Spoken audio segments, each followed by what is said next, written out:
नमस्कार बंधुगण Odisha daily creation YouTube channel को स्वागत करुच्ची।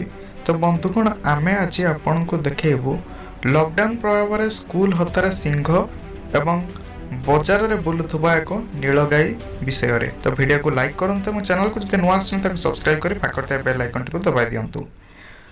बंधुगण लॉकडाउन रे चारियाडे जनशून्य हो जाइथिया बेले स्कूल हतार सिंह पसिथिबा देखिया को मिलिछि।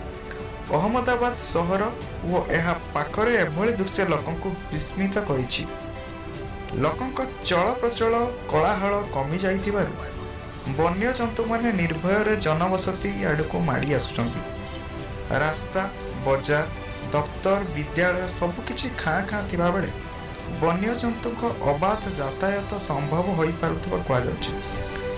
हिंस्र जंतु मानक अबाध विचरण जगु स्थानीय बासिंदा भयभीत होई पड़िछंती।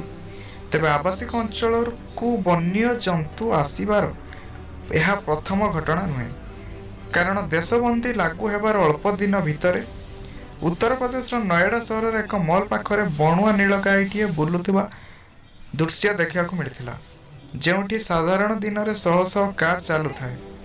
तो आपण माने वीडियो रे देखुथिबे एक सिंह स्कूल रे पसि जाइछि, किपरि ताकू जनता रे निया जाउछि। तो आशा करछि वीडियोटी भल लागिथे। जदि वीडियोटी भल लागिथियो ताकू लाइक करंतु एवं आपनकर सांग साथी मानको शेयर करंतु।